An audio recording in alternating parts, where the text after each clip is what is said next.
ಒಂದೇ ಥರ ಕಬಾಬ್ ಮಾಡೋದಕ್ಕಿಂತ ಹೊಸದಾಗಿ ಹರಿಯಾಲಿ ಕಬಾಬ್ ಟ್ರೈ ಮಾಡಿ ನೋಡಿ. ಲಾಸ್ಟಲ್ಲಿ ಒಂದು ಸೀಕ್ರೆಟ್ ಪೌಡರ್ ತೋರಿಸ್ತೀನಿ. ಆ ಪೌಡರ್ನ ಮಾಡಿಟ್ಕೊಳ್ಳಿ ಸಾಕು. ಯಾವುದೇ ಥರ ಕಬಾಬ್ ಮಾಡಿದ್ರು ಅದ್ರ ಮೇಲೆ ಹಾಕ್ಕೊಂಡು ತಿಂದರೆ ಕಬಾಬ್ ಯಾವ ಹೋಟೆಲ್ ಕಬಾಬ್ಗೂ ಕಡಿಮೆ ಇರಲ್ಲ. ಇವಾಗ ಹರಿಯಾಲಿ ಕಬಾಬ್ಗೆ ಒಂದು ಪೇಸ್ಟ್ ಮಾಡ್ಕೊಳ್ಳೋಣ. ಒಂದು ಜಾರ್ಗೆ ಕೊತ್ತಂಬರಿ, 3 ಹಸಿಮೆಣಸಿನ್ಕಾಯಿ, ಸ್ವಲ್ಪ ಪುದೀನ ಹಾಕ್ಕೊಂಡು ಸ್ವಲ್ಪ ನೀರು ಹಾಕ್ಕೊಂಡು ರುಬ್ಕೊಳ್ಳೋಣ.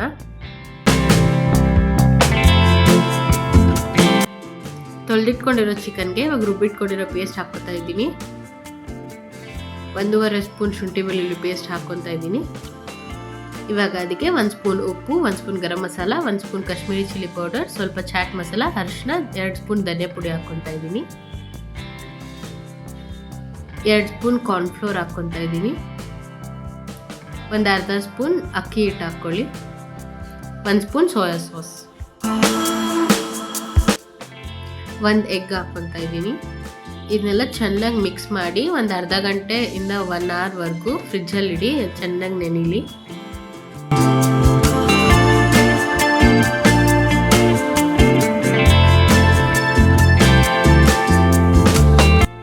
ಇವಾಗ ಕಾದಿರೋ ಎಣ್ಣೆಗೆ ಒಂದೊಂದು ಪೀಸಸ್ಸೇ ಹಾಕ್ಕೊಳ್ಳೋಣ. ಸೊ ಇವಾಗ ನಾವು 30 ನಿಮಿಷದಿಂದ 1 ಅವರ್ವರೆಗೂ ನೆನೆಸಿತೀವಲ್ವ, ಅದರಲ್ಲೇ ಮಸಾಲೆ ಎಲ್ಲ ಚೆನ್ನಾಗಿ ಹಿಡ್ತಿರುತ್ತೆ.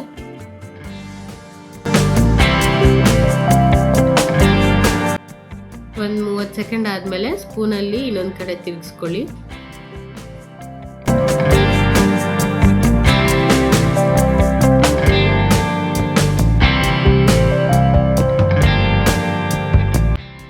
ಚಿಕನ್ ಬೆಂದು ಸ್ವಲ್ಪ ರೋಸ್ಟ್ ಆದಮೇಲೆ ತೆಗೆದಿಟ್ಕೊಳ್ಳಿ.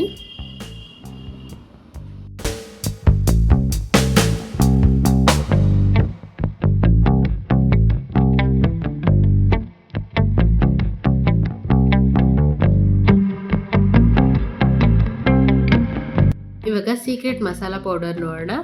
ಇವಾಗ ಅರ್ಧ ಸ್ಪೂನ್ ಉಪ್ಪು, ಅರ್ಧ ಸ್ಪೂನ್ ಧನಿಯಾ ಪುಡಿ, ಅರ್ಧ ಸ್ಪೂನ್ ಚಿಲ್ಲಿ ಪೌಡರ್, ಒಂದು ಅರ್ಧ ಸ್ಪೂನ್ ಚಾಟ್ ಮಸಾಲ, ಒಂದು ಅರ್ಧ ಸ್ಪೂನ್ ಮ್ಯಾಂಗೋ ಪೌಡರ್ ಹಾಕ್ಕೊಂಡು ಚೆನ್ನಾಗಿ ಕಲಿಸ್ಕೊಳ್ಳೋಣ. ಇದು ಯಾವುದೇ ಕಬಾಬ್ಗೆ ಹಾಕಿದ್ರು ಫ್ರೈ ಮಾಡಿದ ಮೇಲೆ ಇದು ಹಾಕಿ ಉದುರಿಸಿದ್ರೆ ಇದ್ರ ಟೇಸ್ಟೇ ಫುಲ್ ಚೇಂಜ್ ಆಗಿಬಿಡುತ್ತೆ. ಯಾವ ಹೋಟೆಲ್ ಸ್ಟೈಲ್ಗಿಂತ ಚೆನ್ನಾಗಿರುತ್ತೆ.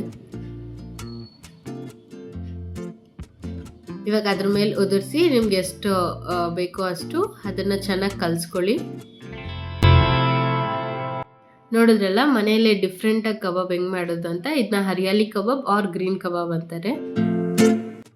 ನೀವು ಮನೇಲಿ ಒಂದ್ಸರಿ ಟ್ರೈ ಮಾಡಿ ಹೆಂಗೆ ಬಂತು ಅಂತ ಕಮೆಂಟ್ ಮಾಡಿ ಹೇಳಿ. ರೆಸಿಪಿ ಇಷ್ಟ ಆಗಿದೆ ಲೈಕ್ ಮಾಡಿ, ಶೇರ್ ಮಾಡಿ, ಸಬ್ಸ್ಕ್ರೈಬ್ ಮಾಡಿ. ಮುಂದಿನ ರೆಸಿಪೀಸ್ಗೋಸ್ಕರ ಮಿಸ್ ಮಾಡ್ದಂಗೆ ನೋಡಬೇಕಂದ್ರೆ ಬೆಲ್ ಐಕಾನ್ನ ಪ್ರೆಸ್ ಮಾಡಿ.